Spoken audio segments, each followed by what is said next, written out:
qué tipo de sabiduría es de la que estamos hablando. Hemos hablado de sabiduría con fe, sabiduría con constancia, sabiduría con hechos, sabiduría con justicia.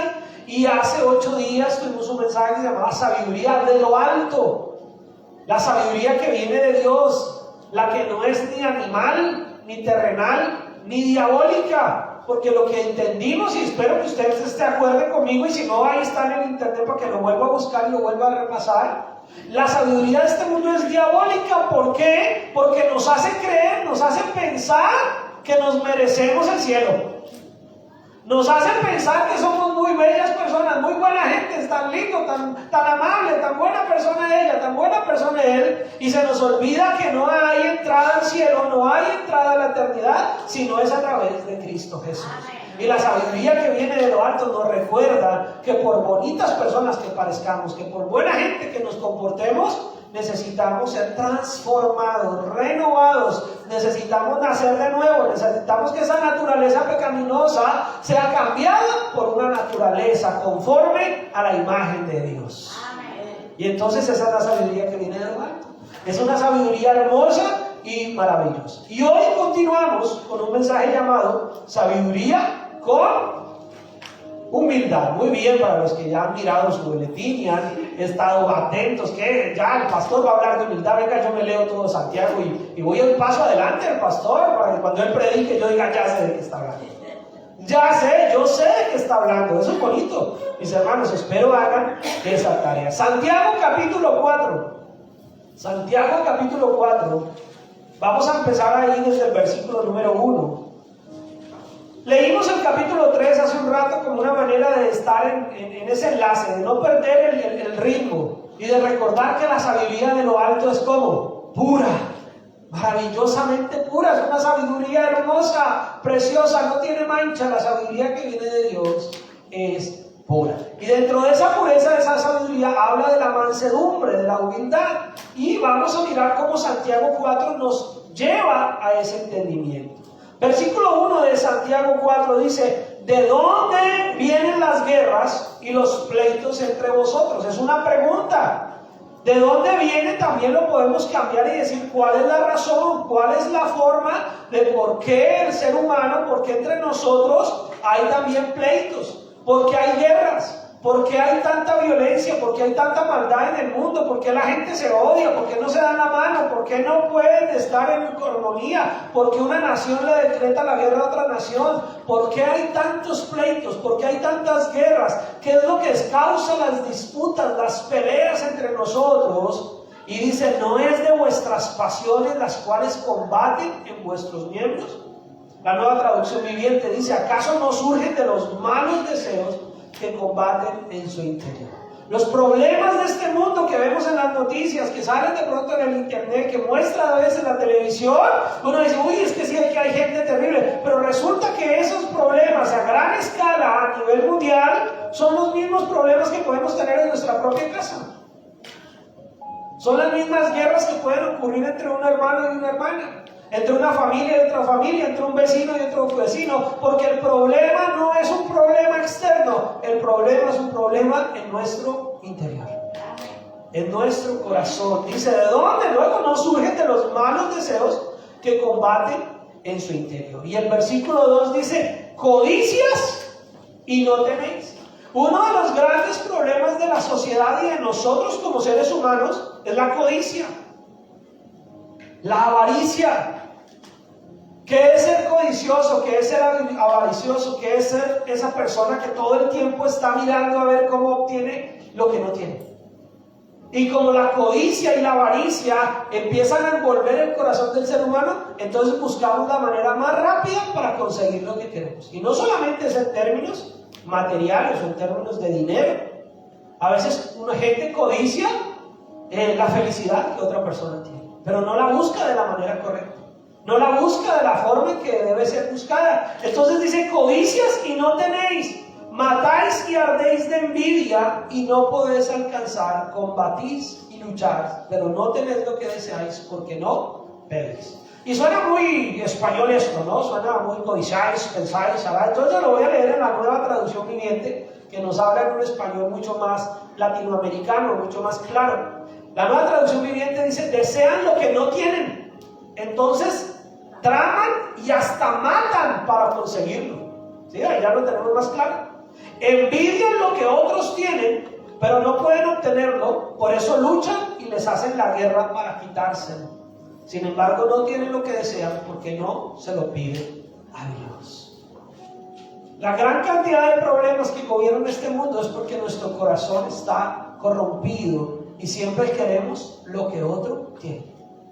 No nos conformamos y no somos agradecidos con lo que Dios nos ha bendecido. Este problema empezó hace poquito, ahorita en el siglo XX, con el internet, con la tecnología. No, mis hermanos, este problema viene desde el Génesis. Allá cuando Adán y Eva empezaron a tener hijos y hijas, les salieron 2 hijos. No va a creer que fueron los únicos que tuvieron Adán y Eva, no había televisión, tuvieron más hijos. Y Adán y Eva entonces tenían, entre todos sus hijos tenían a uno que se llamaba Caín y a otro que se llamaba Abel. Y entonces lo que envidiaba Caín de Abel no era que él tuviera mucho. Es más, Caín era una persona que tenía propiedades, tenía su terreno, era un agricultor, era una persona que tenía propiedades, donde tener cosechas, donde tener cultivos. Pero ¿sabe qué envidió? Que Dios miró con agrado la ofrenda de Abel y no miró con mismo agrado la ofrenda de él. Envidió el agrado que Dios estaba teniendo por Abel. ¿Y era culpa de Abel? No. ¿Era culpa de Dios? Era culpa de él mismo, de Caín, porque teniendo como también entregar una ofrenda agradable, no lo hizo. Teniendo la misma oportunidad de hacer las cosas bien, no lo hizo. Y entonces envidió la consecuencia del que sí lo hizo bien. A veces un niño o una niña envidia al niño que de pronto le sacó buena nota en la escuela y dice, uy, no, pero es que claro, es que no sé qué, es que la profesora lo tiene de favorito, es que ese niño estudió y la consecuencia de que estudiara fue que se sacó buena nota. Y si usted no sacó buena nota, pues porque no estudió. No es culpa del niño. Envidiamos al compañero de trabajo que de pronto llega temprano, hace su trabajo honestamente, llega y un día el jefe le dice, ¿sabe qué? Hay una vacante para ser el jefe de esta división, de esta sección, y que he pensado en usted, he visto su trabajo. Y otro dice, uy, mire, bien, le cepilló la barba, quién sabe qué. Porque estamos envidiando la consecuencia de alguien que hizo lo correcto. Estamos envidiando que a mí no me tuvieron en cuenta, pero si no nos tuvieron en cuenta, pues algo será.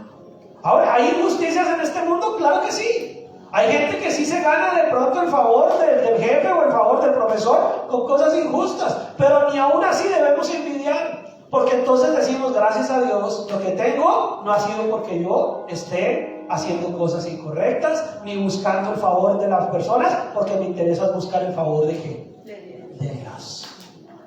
Entonces la codicia no es solamente querer bienes materiales de otra persona. Caín envidiaba la relación que tenía Abel con Dios.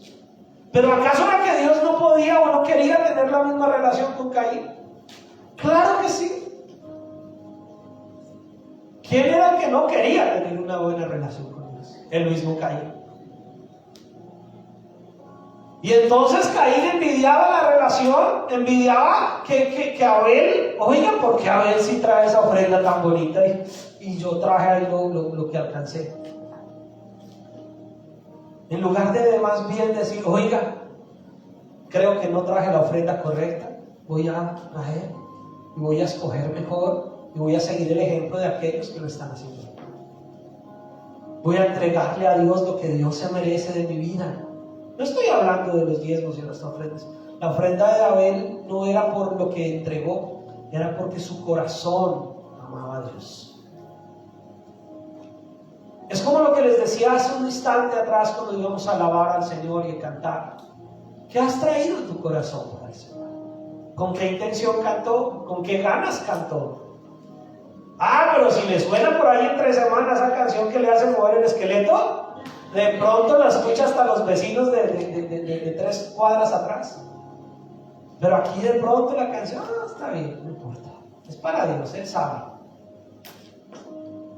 Ese es el deseo, la intención que hay en nuestro corazón de cómo nosotros queremos entrar y establecer una relación con Él. Así que cuando la palabra del Señor en Santiago dice codicia si no tenéis, matáis y arder de envidia, no está hablando de algo que no se haya visto ya. Caín mató a Abel. ¿Lo mató por qué? Por envidia. Lo mató por celos. Lo mató porque no aguantó ver que él estaba haciendo lo correcto. ¿Sabe que hay mucha gente que no es capaz de ponerle mayor impulso a su vida? No quiere orar más, no quiere buscar más del Señor, no quiere, entonces prefiere destruir al que sí lo está haciendo. Porque de esa manera no le hace la sombra. De esa manera esa persona, entonces, a veces hay gente que ni siquiera se esfuerza por trabajar, por hacer bien sus cosas, por tener las cosas con su propio esfuerzo, pero sí se la pasa mirando cómo evita que otro lo logre, para justificar su mediocridad, para justificar su pereza, para justificar el que las cosas no van a resultar. Pero nosotros que tenemos a Cristo Jesús, como decía en el capítulo anterior, hermanos, esto no debe ser así. Entre nosotros no debe haber ese tipo de cosas. Entre nosotros como pueblo de Dios no debe haber envidia. Si el hermano logró, compró, vendió, hizo, no hizo, si el hermano canta, no canta, si la persona le dieron o no le dieron la oportunidad, tiene el privilegio, no lo tiene, hermano, que los celos y la envidia no sea lo que a usted lo mueva, sino que más bien usted diga, vamos todos a ponerle el mismo corazón. Oiga, mire ese hermano, mire esa hermana cómo busca de Dios, cómo llega, en lugar de sentirse mal y de envidiar y decir, oye, ¿por qué habrá? No, más bien diga, yo cómo puedo también hacerlo mejor. ¿Cómo puedo yo mejorar? ¿Cómo puedo yo avanzar? Y dice, matáis y ardéis de envidia. O sea, hasta matan para conseguir lo que no pueden obtener de manera correcta. ¿Será que no vivimos en un mundo así? ¿Será que no vivimos viendo un mundo donde la gente por una propiedad, por un robar un electrodoméstico, no es capaz de matar, de quitarle la vida a otra persona? En mi país matan a la gente por robarle el celular en la calle. Y uno dice, ¿será que la vida de una persona vale un celular? Ni porque sea más fino. Pero nosotros tenemos que entender que vivimos en un mundo así. Pero la cuestión ahora es decir, ay, pero yo no mato a nadie por un celular. Bueno, pero ¿cómo está tu corazón? ¿Sientes envidia? Tal vez no matamos a nadie, pero la palabra del Señor nos dice que si alguien llama necio, fatuo a su hermana, ya lo ha matado en su corazón. Entonces nosotros debemos también pensar cómo nosotros miramos y hablamos de los demás. Y ahí es donde empieza la humildad. Aquí ya nos estamos metiendo en el mensaje. Entonces dice, envidian lo que otros tienen pero no pueden obtenerlo, por eso luchan y se le hacen la guerra para quitarlo. Sin embargo, no tienen lo que desean porque no se lo piden a Dios. ¿Por qué la gente no obtiene muchas veces lo que anhela? Porque no se lo pide a Dios. ¿Y por qué no se lo pide a Dios? Porque no tiene una relación con Dios. Porque no tienen una relación con Cristo Jesús. Ahora tú y yo tenemos una relación con Cristo Jesús, ¿amén? Amén. ¿Sí la tenemos o no la tenemos? Amén. Entonces tenemos a quien pedirle, no necesitamos envidiar. No necesitamos estar mirando al vecino si hizo o no hizo, si vendió, si no vendió, si compró, si no compró, si vino a la iglesia, si no vino. Necesitamos es decirle al Señor, Señor, yo quiero tener una relación mejor contigo. Sin embargo, el versículo que sigue, el versículo 3 dice, pedís y no recibís, porque pedís mal, para gastar en vuestros deleites. Aun cuando nosotros le pedimos a Dios, a veces tampoco recibimos, porque le pedimos con malas intenciones. Deseamos solamente aquellas cosas que nos dan un placer terrenal, temporal. A mí como pastor, no lo digo aquí solamente en Alabama, desde Colombia, familiares, amigos y gente no cristiana, gente que no es cristiana, pero que sabe que uno es cristiano, y más si saben que usted es pastor o que tiene algo, lo llaman. Oiga, usted que va a la iglesia, ayúdeme a orar por esto. Mire que tengo un negocito, mire que tengo necesito que es una... Ay, usted que ora. ¿Sí? No sé si usted ha escuchado ese tipo de cosas. Ay, usted que ora, usted que Dios sí lo escucha. Ayúdeme a orar, porque es que mire que tal cosa, mire que lo otro, mire que mi hija se enfermó, mire que mi hijo tal cosa, ayúdeme usted a orar, ayúdeme a orar. Oiga, la gente cree que si usted y yo oramos, Dios nos escucha. Pero ¿sabe la gente por qué también, si medio se arrodillan a orar, no reciben? Porque no les interesa tener una relación con Dios. Solamente quieren solucionar, solamente quieren la situación que les cause placer en el momento. Pero una vez han recibido eso, no quieren seguir teniendo una relación con Dios. Entonces, la sabiduría con humildad es reconocer que Dios no es nuestro empleado. Yo sé que usted ya lo sabe, solo se lo estoy recordando, yo no estoy diciendo que usted no lo sepa. Pero la sabiduría con humildad es reconocer que Dios no nos debe nada a nosotros. Somos nosotros los que le debemos a Él. Amén. Que Dios no está obligado con nosotros a nada, Él ya lo entregó todo. Amén. Él ya lo dio todo. La sabiduría con humildad es reconocer que Dios no es el genio de la lámpara, que la froto y me concede todo lo que yo quiera y ya y luego tiro la lámpara a la basura. Dios no está para cumplir nuestros caprichos. Dios está para darnos a nosotros la vida, y la vida se llama Cristo Jesús. Y somos nosotros los que debemos alinearnos a su voluntad. Entonces a veces nuestra oración, más que decir pío, pío, pío, pío, pío, es decir, Señor, ¿qué quieres que yo haga? ¿Qué debo cambiar yo? ¿Cómo se conoce la oración de alguien que está empezando a conocer más a Dios? Porque ya no es solamente pedir y pedir y pedir. Es empezar a decir, Señor, ¿qué debo cambiar? ¿Qué debo corregir en mi vida? Ayúdame a mirarme según tu palabra. Quiero parecerme a ti. Y ya dejamos de pedir a veces tantas cosas tan terrenales, tan triviales, y empezamos a pedir lo que verdaderamente tiene valor. Tiene un valor eterno. Ahora, no quiere decir que no podamos pedir por muchas cosas acá en esta vida, pero eso viene por añadidura. Si tú ya has buscado primeramente el reino de Dios y su justicia, se sabe ese versículo, ¿verdad? Si hemos buscado a Dios en humildad, primeramente queriéndonos acercar a Él, primeramente queriéndolo conocer a Él, todo lo demás se lo podemos pedir. Y ya no vamos a pedir mal, porque si estamos buscando a Dios, si estamos queriendo conocerlo a Él, si estamos queriendo agradarlo a Él, Él mismo nos va a guiar a pedir lo que conviene. ¿Sí está conmigo? Amén. Bueno, eso es lo importante, que estemos aquí todos juntos. ¿Está contento? ¿Está aprendiendo? ¿Está contenta? Porque es la palabra del Señor. La sabiduría con humildad es eso también, hermanos, la capacidad de atender, la capacidad de escuchar, la capacidad humildemente de reconocer que es Dios quien te está hablando en esta mañana. Que es Dios, no es el pastor, es Dios el que nos está hablando a todos nosotros, cuando nos dice a todos nosotros que debemos pedir no para gastar en una vida de placeres, sino pedir para querer tener una relación con Él. Y entonces luego viene el versículo 4 que suena un poquito fuerte, dice, ¡oh, almas adúlteras! Y está ahí con signos de admiración, o sea, eso sonó como un grito. ¡Oh, almas adúlteras! ¿No sabéis que la amistad del mundo es enemistad contra Dios? Cualquiera, pues, que quiera ser amigo del mundo, se constituye enemigo de Dios. Si queremos pedir como conviene, debemos pedir primero tener una buena relación con Dios, mejorar nuestra amistad con Él, desligarnos de la amistad con el mundo. No se puede ser amigo de Dios y ser amigo del mundo al mismo tiempo. Estamos en este mundo, pero no somos de este mundo, somos de Dios. Tenemos que comer, tenemos que trabajar, tenemos que hacer, podemos comprar, podemos tener, podemos obtener, podemos viajar, podemos hacer muchas cosas sin constituirnos en amigos de este mundo. Que el mundo no te jale. Amén. Que el mundo no te imponga sus normas.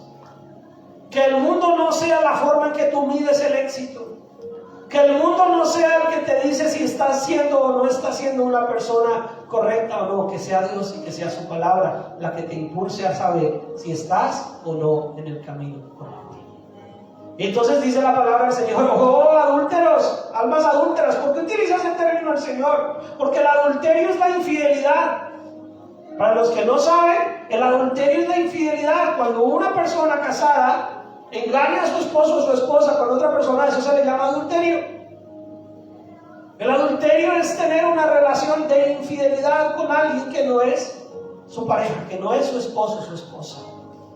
Entonces él dice, oh almas adúlteras, ¿por qué? Porque Dios quiere tener una relación con nosotros, una amistad con nosotros. Él se ha constituido en nuestro Padre, pero a la vez a través de Cristo Jesús, Él es el esposo que anhela una iglesia fiel.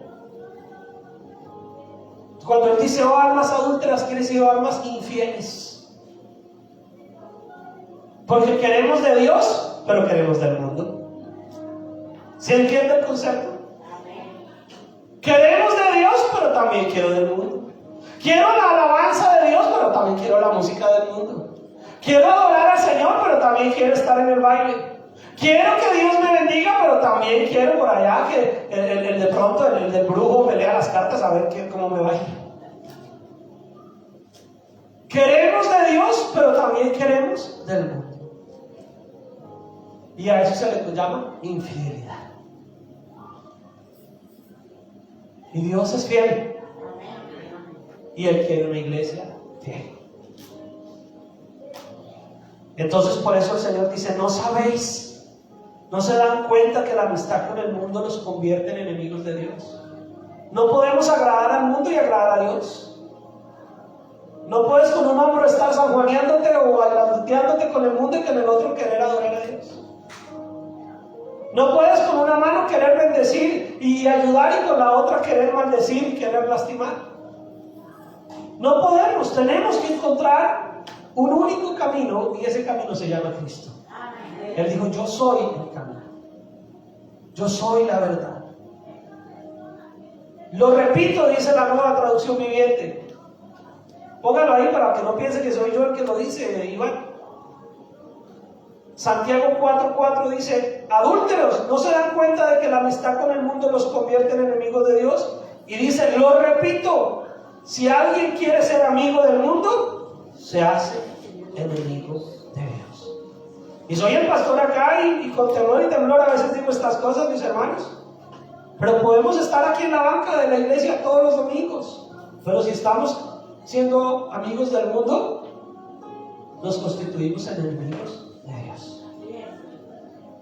Lo que te va a llevar al cielo no es tu cola en la banca, es tu corazón en Cristo Jesús.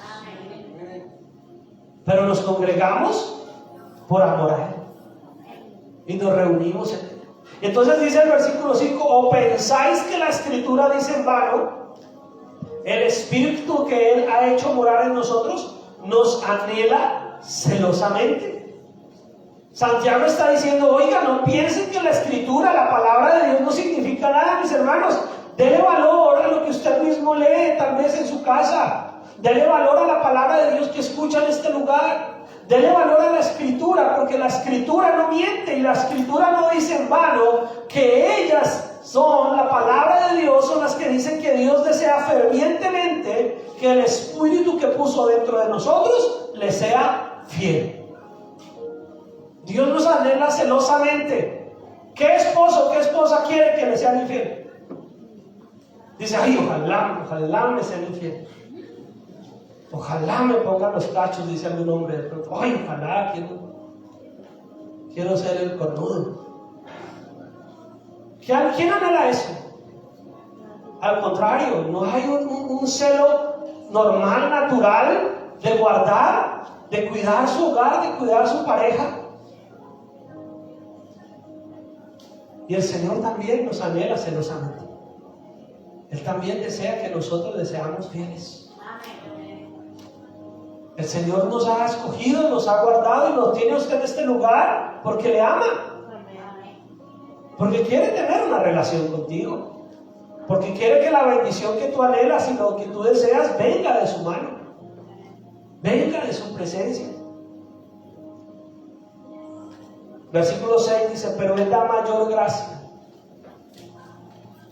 Por eso dice, Dios resiste a los soberbios y da gracia a los humildes. Y aquí es el centro del mensaje, mis hermanos. La sabiduría con humildad viene de un corazón que ya ha empezado o lo ha logrado a desarraigar la soberbia de su vida. Y esa es una tarea bien larga, mis hermanos. Bien larga, porque esta carne quiere acumular esa soberbia por allá como ese residuo y la quiere sacar en cualquier momento. Y somos soberbios de muchas maneras y de muchas formas. Pero dice la palabra del Señor que Él da gracia con generosidad. Él derrama de su gracia, como dicen las Escrituras, porque Dios se opone a los soberbios, se opone a los orgullosos, pero da gracia a los humildes. ¿Qué es esa humildad, mis hermanos? ¿Qué constituye esa humildad? ¿Por qué la sabiduría con humildad es tan importante? Porque es cuando aprendemos a decir: Señor, tú tienes la razón. Señor, soy yo el que me equivoco. Señor, soy yo el que necesito cambiar. Señor, soy yo el que definitivamente he cometido tantos errores que solamente puedo recurrir a ti. La sabiduría con humildad, escúcheme esto, mis hermanos, es aprender a reconocer que hemos pecado. Dice la palabra del Señor: si alguno dice que no ha pecado, está haciéndole mentiroso a Dios. Todos hemos pecado. Pero la pregunta no es solamente si tú sabes que has pecado. La pregunta es si te has humillado y le has pedido perdón a Dios. Porque el ladrón sabe que roba, pero si no se arrepiente. Hemos pecado, mis hermanos, y lo que nos hace sabios es reconocer nuestro pecado. Tómese un segundo acá mientras yo estoy predicando para pensar. ¿Realmente vives una vida conforme a la palabra del Señor y cuando fallas vas en arrepentimiento a Dios? ¿O sencillamente te alejas de Dios? ¿O sencillamente prefieres ignorar el recordatorio permanente de la palabra de Dios que nos dice: estás fallando? ¿Qué es más fácil, alejarme de Dios o pedir perdón? Para la mayoría de la gente es alejarse de Dios. Cuando el pastor se pone un poco intenso y empieza a predicar así un poquito durito, es más fácil no volver a la iglesia. Es más fácil decir que el pastor está tirando piedras. Es más fácil enojarse con el pastor. Es más fácil pensar que en esta iglesia no hay amor, no hablan sino de pecado. Me voy a una donde me digan que todo va a estar bien y que va a ser próspero y que va a ser millonario. Pero es que el Señor es el que te está hablando, porque Él quiere que tu relación con Él sea real. Entonces, una de las cosas, una de las virtudes del cristiano no es que ore muy bonito, que ore muy duro, que ore muy alto, ¿no? No es que tenga la mejor voz para cantar o que sepa todas las melodías, no. No es que se sepa toda la Biblia de memoria, es que la practique. Pero la mejor virtud de un cristiano es que sepa arrodillarse y decir: Señor, he pecado contra ti, he fallado. Reconozco, Señor. Ay, pastor, pero yo ya me arrepentí hace 8 años, hace 15 años, hace 10 años, y desde que soy cristiano, ¿y de ahí para acá no ha fallado? ¿Fácil? Pase enfrente y predique usted si desde hace 8 o 10 años que se convirtió al Señor no ha fallado. Todos fallamos. Entonces, ¿qué es lo que tenemos que hacer? Examinarnos a nosotros mismos con humildad y reconocer en qué hemos fallado. Y diariamente ir al Señor: Señor, hoy reconozco que hoy te fallé, hoy pequé, hoy me equivoqué, Señor, hoy envidié, hoy tuve celos, hoy maldije. Pero ahora, si pecamos, ¿qué debemos hacer? ¿Qué debemos hacer, mis hermanos? Arrepentirnos. Pero si nos arrepentimos de verdad, ¿qué debemos hacer?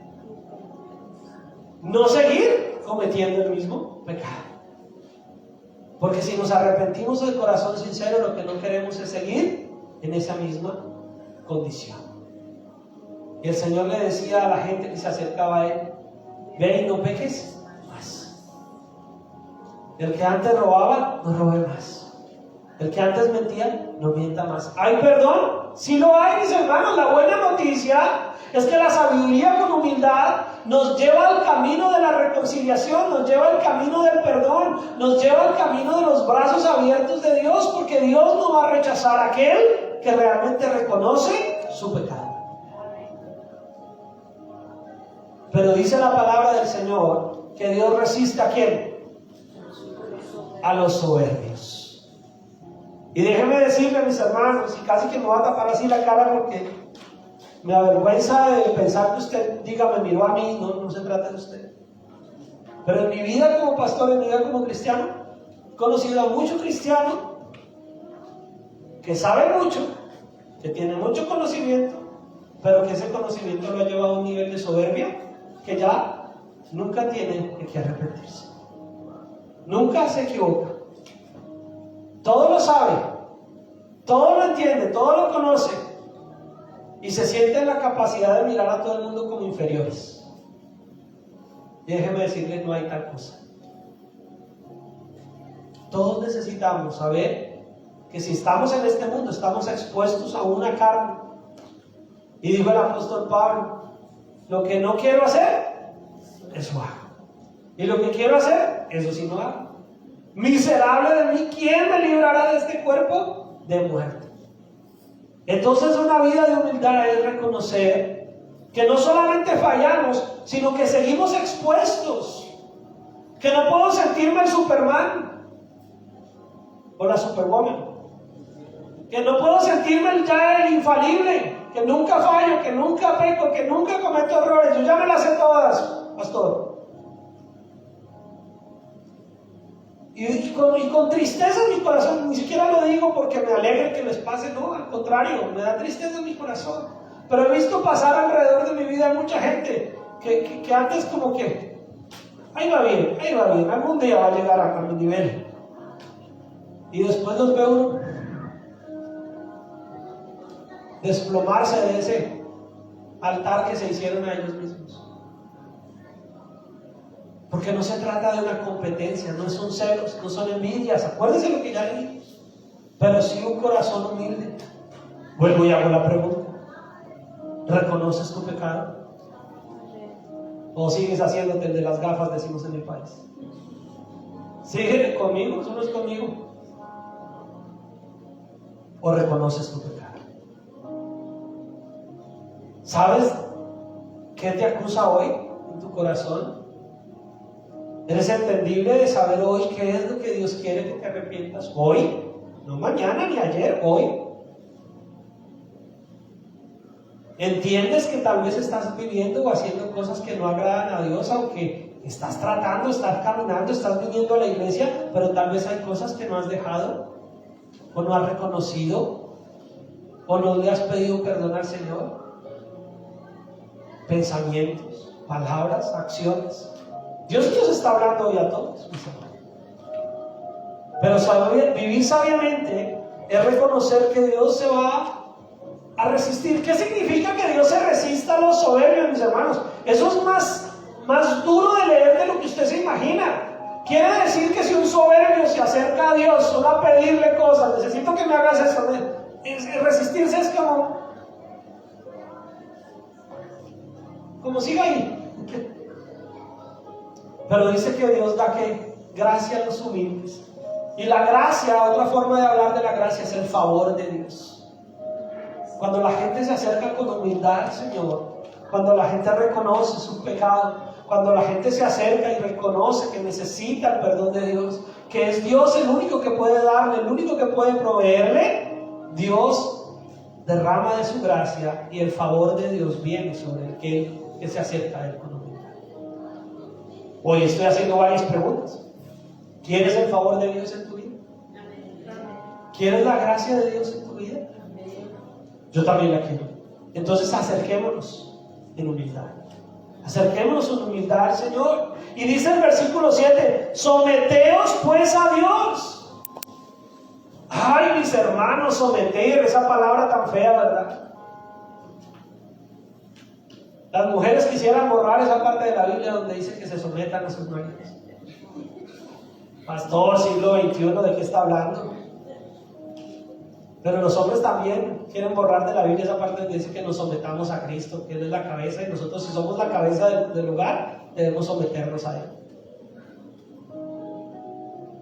Someterse no es fácil. Es aceptar que alguien tiene autoridad sobre usted.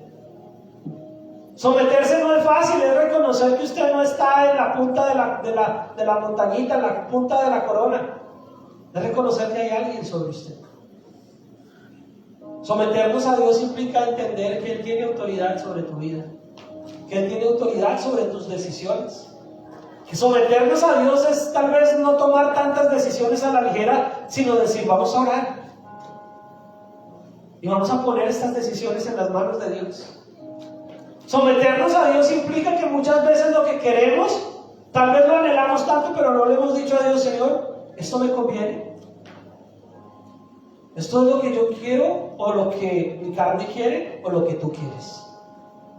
Someternos implica ponernos en una posición donde Él es el amo y nosotros sus siervos.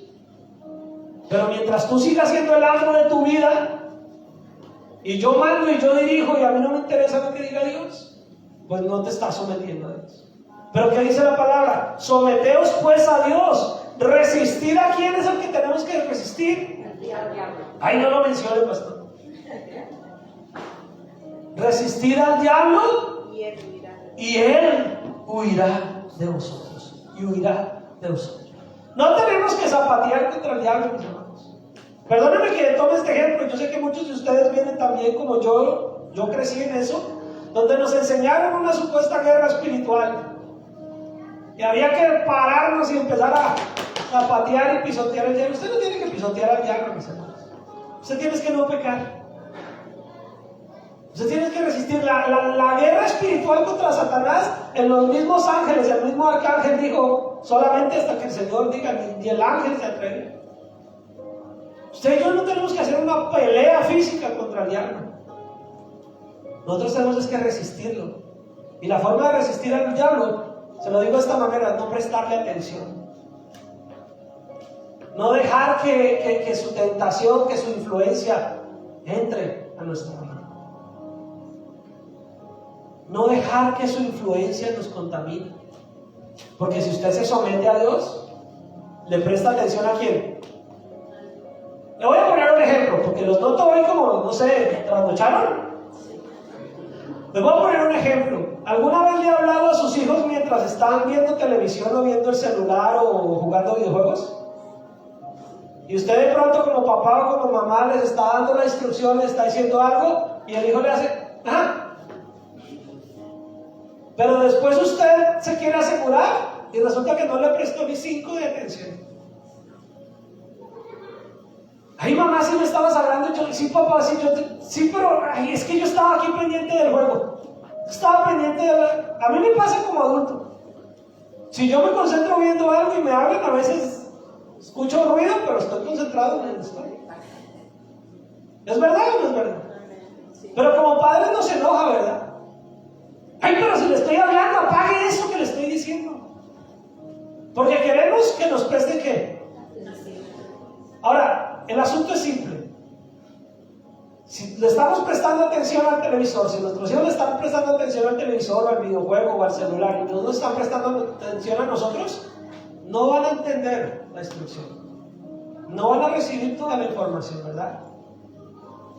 Lo mismo pasa, si nosotros le estamos prestando atención al diablo, no le estamos prestando atención a Dios. Y si le estamos prestando atención a Dios, pues no le estamos prestando atención al diablo. ¿Se da cuenta que no es tan complicado?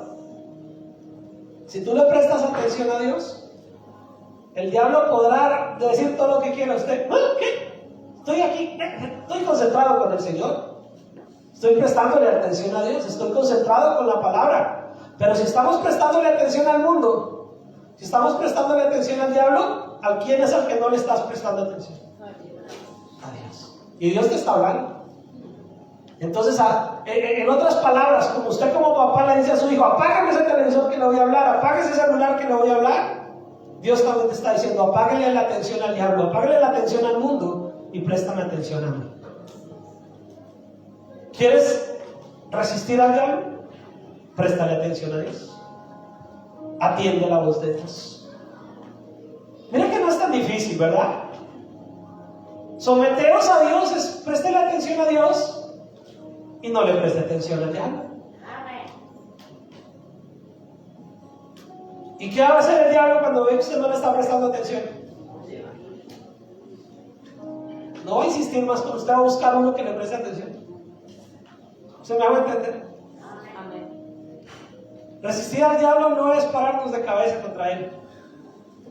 Usted puede pisotear todo el piso, echarle vuelco al piso y decir, me paro en la cabeza del diablo. Ahí no está, hermano. Ahí está la baldosa, ahí está el tapete. Lo que tiene que hacer es no prestarle atención y prestarle atención a Dios. Nuestra batalla espiritual no es pelearnos contra el diablo. Nuestra batalla espiritual es pelear con nuestra naturaleza pecaminosa, con nuestro corazón. Nuestra batalla espiritual no es decirle al diablo mentiroso, fuera, chiste. No. Porque por un lado le dice eso, pero por el otro lado le presta atención en las tentaciones que le pone. Y el diablo toteado en la casa. El diablo va a salir de su vida simplemente porque usted se somete a Dios. Le presta atención a Dios y entonces ya no le va a prestar atención al diablo. ¿Cuál es el problema de nosotros como cristianos? ¿En dónde viene la caída? ¿En dónde viene el error? ¿En dónde vienen las faltas? Cuando dejamos de prestarle atención a Dios. Descuide su relación con Dios y no se va a dar cuenta que facilito empieza a prestarle atención a Dios. Deje de congregarse, deje de orar, deje de leer la Biblia y se da cuenta que facilito le va a empezar a prestar atención a Dios.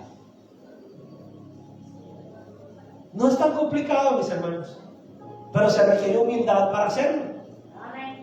El asunto no es lo difícil, el asunto es tu corazón. ¿Quieres tener un corazón humilde y prestarle atención a Dios? ¿Prefieres hoy, 13 de agosto del 2023, prestarle atención a la palabra? ¿O estás ya anhelando que yo acabe? Eso puede estar parte de lo que hay en tu corazón. ¿A qué horas acabará, pastor? Que ya estoy que me duermo, que ya estoy que me voy, que ya me suenan las tripas. ¿Quieres prestarle atención a Dios? ¿O estás más interesado en prestarle atención al mundo? Muchas personas hoy en día, a los pastores hoy en día nos cuestionan mucho por el tiempo que predicamos, ¿no? Yo soy pastor que si a mí me dan espacio yo predico largo. Sé que por sabiduría y por hermenéutica y homilética debo tener un tiempo prudencial. Pero hoy en día los grandes expertos dicen que uno no debe predicar más de media hora porque ya pierde la atención de la gente. ¿Y entonces por qué van a ver películas de 2 horas? ¿Por qué ahí sí no se pierde la atención? ¿Por qué podemos durar 2 horas a veces en una conversación que no nos lleva a nada bueno? Y ahí sí estamos, cuente más. ¿Qué le dijo? O sea que no se trata de si media hora, 40 minutos o 1 hora. Y no lo digo porque me vaya a demorar, simplemente es una forma de entender lo que dice la palabra del Señor. Tenemos amistad con el mundo y podemos ver una película de 3 horas. Y esperamos hasta que se vayan los subtítulos o las letricas a ver si sale alguna escena postcrédito. Podemos estar en situaciones donde duramos 2-3 horas hablando de un tema. 2-3 horas viendo el celular, memes.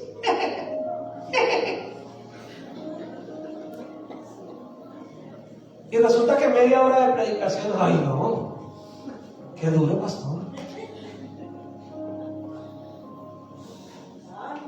Someteos pues a Dios y resistir al diablo. ¿Quieres prestarle atención a Dios? Hoy tienes la oportunidad. Prestarle atención hoy. Porque más allá de mi forma de predicar, de los chistes o de la forma en que lo digo, es que es la palabra de Dios la que te está hoy hablando. Y si quieres prestarle atención a Dios, muy fácil vas a resistir al diablo. Muy fácil vas a dejar de prestarle atención al mundo. Muy fácil vas a dejar de estar ahí esperando a ver la aprobación del mundo. Busca primero la aprobación de Dios. Esa es otra manera de decir. Someternos a Dios es buscar la aprobación de Dios, y resistir al diablo es no buscar la aprobación de este mundo. Me voy a meter en problemas. Esto es para hombres y mujeres. No vaya a pensar ninguna mujer ni ningún hombre, que es personal. Cuando te levantas por la mañana, te bañas, te vistes, ¿para quién te vistes? ¿De quién estás esperando la aprobación? ¿De Dios o del mundo? Cuando vas a algún lugar, ¿de quién buscas la aprobación? ¿De Dios o del mundo? Cuando vas a comprar algo, ¿de quién buscas la aprobación? ¿De Dios o del mundo? Cuando haces algo, ¿lo haces para agradar a Dios o para agradar al mundo? Póngale cuidado, por eso dije que me iba a meter en problemas. Cuando publicas cosas en tus redes sociales, ¿a quién buscas agradar? ¿A Dios o al mundo? ¿Qué quieres que piensen de ti cuando haces lo que haces? Hoy tenemos que hablar de esas cosas. Hoy lo que nosotros colocamos en la web, en la internet, en las redes sociales, dice mucho de lo que queremos nosotros proyectar. No necesariamente lo que somos, sino lo que queremos proyectar. ¿Qué quieres proyectar? ¿A quién quieres agradar? ¿A Dios o al mundo? Someteos a Dios, busca agradar a Dios y no se esfuerce tanto por agradar al mundo. Porque Dios da gracia a los humildes. Versículo 8. Ahí vamos, hermanos. Ya se va a acabar la película. Acercaos a Dios y Él se acercará a vosotros. Mis hermanos, Dios ya lo hizo todo. Escúchenme, presten atención un segundo. El Señor Jesucristo ya lo hizo todo. Él ya dio a su Hijo en la cruz. Él ya derramó su sangre en esa cruz. Eso ya lo hizo hace más de 2000 años. Él ya hizo eso. Él ya se levantó de la muerte y venció la muerte. Él ya envió al Espíritu Santo sobre nosotros. Ya lo hizo todo. Él se acercó a nosotros primero. Él nos amó primero. Él creó el plan para reconciliarte, salvarte y justificarte. Él ya lo hizo todo. Los perdidos éramos nosotros. Él vino a nuestro rescate. Nosotros éramos los que nos estábamos ahogando. Él fue el que corrió a nosotros y nos sacó de ese momento agónico. Entonces Dios ya lo hizo todo y está ahí. Y ha dicho que Él tiene el camino despejado, la puerta abierta, el lugar está listo. Dice la palabra del Señor que podemos entrar confiadamente ante el trono de su gracia. No hay intermediarios, mis hermanos. Por eso nuestra fe cristiana, evangélica, protestante, nosotros no tenemos intermediarios, porque el camino está abierto entre usted y Dios si vas con una sabiduría, con humildad. Todo está hecho. Pero Santiago dice, acérquese a Dios y Él se acerca. ¿Quieres conocer más a Dios? Acércate. Acércate al Señor. ¿Cómo nos acercamos al Señor? ¿Tienes una Biblia en tu casa? Ahora, ¿la lees? Pastor, tengo 3. ¿Y cuántas veces la lees? Acercarnos a Dios. ¿Sabes hablar? ¿Sabes contar cosas? Sí, mi comadre sabe que sí, mi compadre sabe que sí. Entonces puedes hablar con Dios. Quiere decir que puedes orar.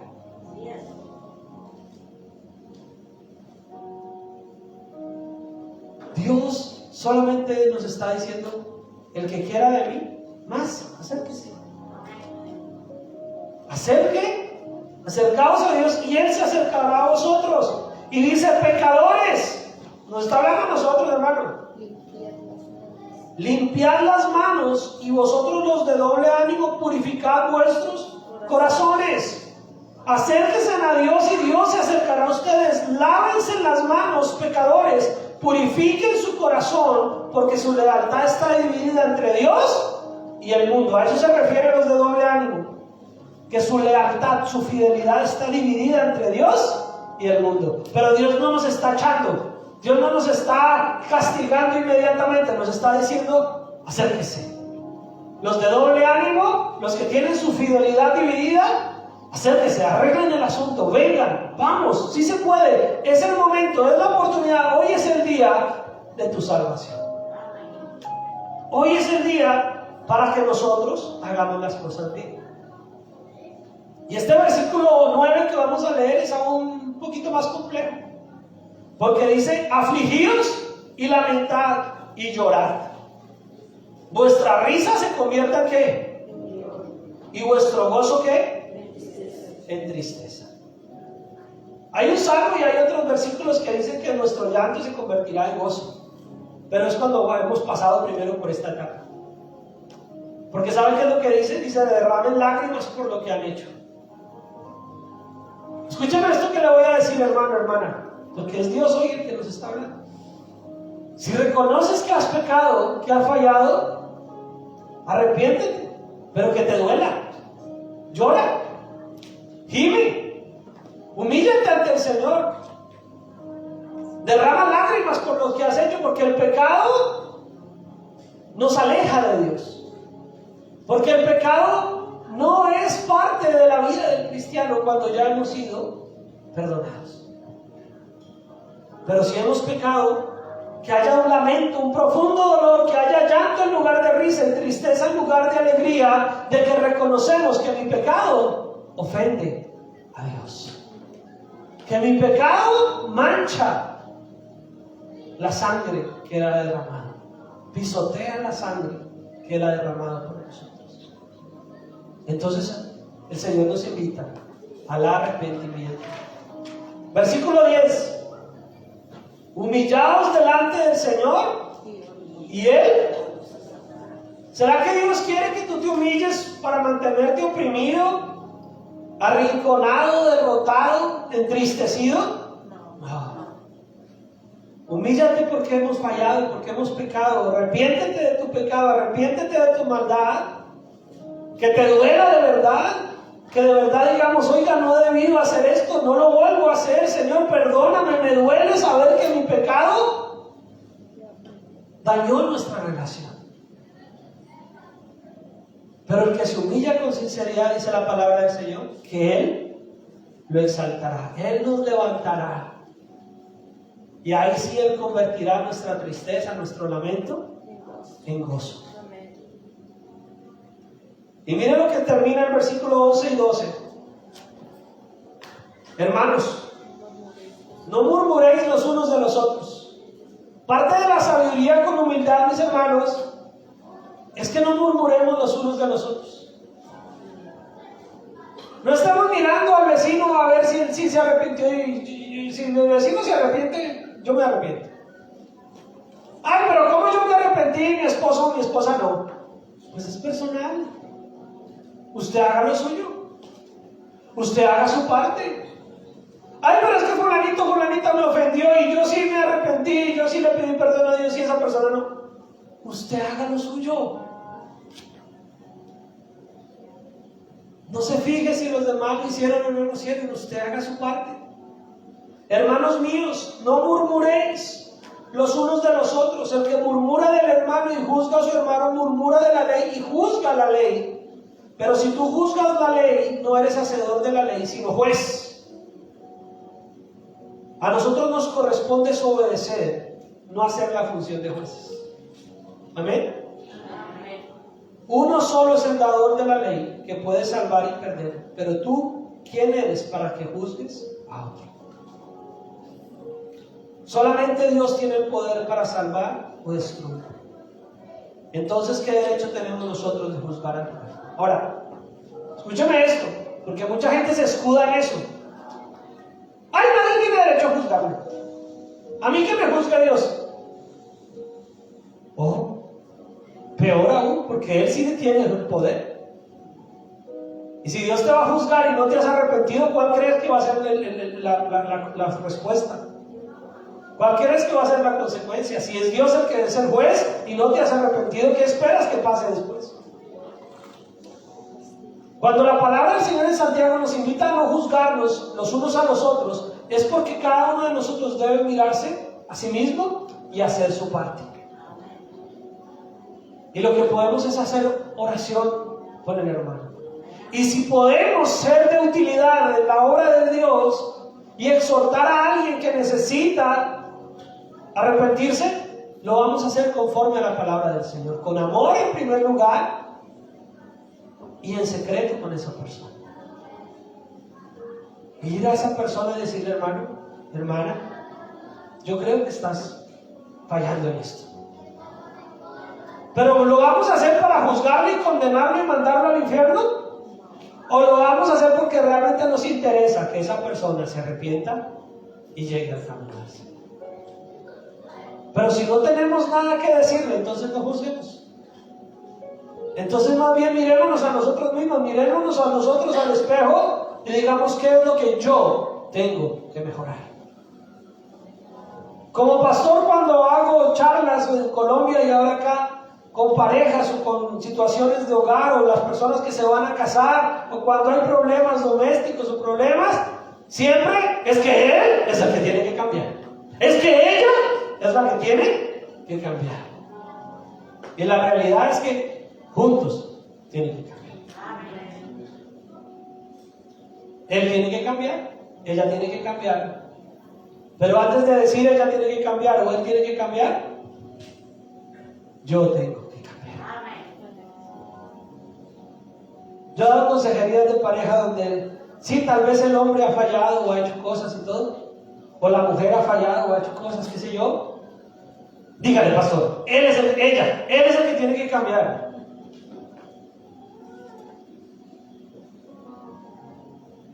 Y a veces en ese discernimiento espiritual que el Señor permite, tal vez sí, esa persona ha hecho o ha tenido que cambiar algo, pero la otra también tiene que cambiar. La otra también tiene que corregir. Alguna vez tuve una consejería hace muchos años, no voy a pensar que es aquí. Y la esposa, sí, el hombre había fallado, había hecho cosas que no estaban bien. Pero la mujer era señalándolo todo el tiempo. Y un día me tocó ponerme el escena. Decirle, hermana, él está aquí porque está reconociendo el error. Pero usted también tiene que cambiar. Que la relación es de dos. Y ahí sí ya no le gustó. Y ahí sí ya el pastor era machista. Pero todos tenemos que cambiar. Por eso no podemos volvernos jueces. A muchos les gusta la predicación del pastor que está enviando a todo el mundo al infierno. Yo no soy, hermano, si le gusta eso no lo va a encontrar en mí. A mí me gusta predicarles de la relación que tenemos que tener con Dios y que el pecado es real y que tenemos que arrepentirnos. Pero a mí no me gusta mandar a la gente al infierno porque a eso no me mandó Dios a predicar. La gente solita se va a ir para el infierno sin que yo se lo diga, si no se arrepiente. A mí Dios me invitó a predicar y a decirle que hay oportunidad si te arrepientes. Que hay oportunidad si hoy reconoces tu pecado y hoy le dices al Señor, perdóname, Dios tiene los brazos abiertos. Porque muchos creen que ser radical es decir, usted se va a ir al diablo, usted es un pecador, usted es miserable. Y hoy en día vemos los pecados de la sociedad y queremos decir, uy, esas tales y por cuáles se van a ir. Y eso no sé qué. Oiga, por ellos murió Cristo. En lugar de usted volverse juez y estar mandando a todo el mundo al infierno, vaya, predíqueles. Vaya, hábleles con amor. Vaya, dígales que tienen misericordia, que hay esperanza. No estoy diciendo que no diga que lo que está haciendo está mal. Díganle el contrario. El camino por el que vas está mal, pero Dios te está dando la oportunidad de arrepentir. Y a veces nos gusta, ¿no? Hay cierta morbosidad cristiana que cuando yo ya no cometo un pecado, me gusta que le diga a otro que se va a ir al infierno. Hay cierto morbo cristiano a veces. ¿Y saben por qué lo sé? Porque las redes sociales muestran que ese morbo existe. Les gusta a esos pastores que están mandando a todo el mundo al infierno. Y yo conozco ese evangelio de salvación. Yo conozco ese evangelio que dice que si no se arrepiente, obviamente hay consecuencias. Pero el mensaje de salvación es que Cristo ha muerto y que todo aquel que se arrepiente tiene oportunidad de salvación. Así que usted tampoco se vuelva juez ni mande a todo el mundo al infierno. Todos estábamos condenados, destituidos de la gloria de Dios. Fue Cristo el que nos perdonó, fue Cristo el que nos salvó. Si alguno se hace juez de otro, tiene que demostrar que usted ya no necesita de Dios. Y como eso no es posible, entonces no nos hagamos jueces de los demás, más bien con misericordia. Termino con esto. Ya lo he contado muchas veces, pero para mí es una enseñanza que dice mucho y sirve para muchos momentos de la Biblia. Estaba el Señor Jesucristo con sus discípulos y les dijo que fueran a una ciudad. Y no lo recibieron, y dos de ellos le dijeron, Señor, no nos recibieron. Y con fe, oiga, tenían fe. Con fe le dijeron al Señor Jesucristo: ¿quieres que oremos y descienda fuego del cielo y los consuma? Imagínense ese celo que tenían. Y el Señor los mira y les dice: ¿ustedes de qué espíritu son? Yo he venido a salvar lo que se había perdido. Sí, claro, el pecado es abominable delante de los ojos de Dios. Cuando yo hablo de que hay que predicar, no estoy diciendo que vamos a alcahuetear el pecado. Pero lo que tenemos es que predicar que Cristo tiene la cura contra ese pecado. Amén. Que todo aquel que se arrepiente encuentra en Cristo salvación. Que hay oportunidad para el pecador. Sí, mis hermanos, para aquel que está viviendo una vida lejos de la voluntad de Dios. Para todos aquellos que están mal, Dios tiene oportunidad si se arrepienten. Si tú predicas el mensaje de salvación con amor, hay oportunidad para que la gente que escuche se arrepiente. Y ya va a ser decisión de ellos. Y será Dios con ellos. Pero no nos debe alegrar como cristianos que la gente se condene. Es feo, para mí es feo escuchar cristianos que dicen: uy, pero en el infierno allá sí van a saber. Hermano, no, porque ese no es el deseo de Dios, que la gente vaya al infierno. Y si Dios no lo quiere, ¿usted por qué lo va a querer? Dios nos envió a predicar el mensaje de salvación, sin quitarle, sin ponerle. El pecado nos condena. El no recibir a Cristo Jesús en nuestro corazón nos hace merecedores de la condenación eterna. Pero mientras haya vida hoy y el mensaje de Dios siga sonando en el mundo, hay esperanza de salvación. Ahora, la realidad es que nadie tiene la vida comprada. Si a alguien se le habló, se le dijo, se le predicó y no prestó atención, y el Señor lo llamó a su presencia y no estaba con Dios, no podemos pensar nada diferente. Por eso es necesario predicar, porque no sabemos. Ese vecino, ese compañero de trabajo, ese familiar, no sabemos cuándo Dios va a decir que es el último instante. Y tal vez nosotros lo hemos juzgado, lo hemos mandado al infierno, pero no le hemos predicado el Evangelio. No le hemos hablado de Cristo Jesús. Y nos sentimos muy espirituales pensando que esa persona se va a ir al infierno porque es un pecador. Pero resulta que ser verdaderamente espirituales es más bien anhelar que eso no pase. Es orar para que esa persona conozca. Y que si tú eres la oportunidad para dar el mensaje, hazlo. Así que no nos podemos... Y eso es sabiduría, ¿con qué? Con humildad. Porque es reconocer que usted y yo estábamos igual de perdidos. Usted y yo estábamos igual en camino de condenación, y alguien nos habló, alguien nos predicó, la gloria de Dios se derramó, la gracia de Dios nos llevó al arrepentimiento, nos pusimos en una posición donde le dijimos al Señor: reconozco que he fallado, reconozco que he pecado, y Él nos dio salvación. Entonces en esa misma condición están muchos. Por eso la palabra del Señor dice que solamente uno es el dador de la ley, el que puede salvar y perder. Pero ¿tú quién eres para que juzgues a otro? La palabra del Señor dice que con la misma medida que medimos, seremos medidos. Mides con la medida de la humildad, de la mansedumbre y de la misericordia, serás medido de esa manera. Vives juzgando, criticando, murmurando, pensando que tú eres mejor que los demás, tal vez te estás equivocando. Pero lo que sí es claro para hoy, mis hermanos, es que la sabiduría con humildad nos debe llevar hoy a reconocer nuestro pecado y a decirle al Señor que queremos acercarnos a Él. Amén.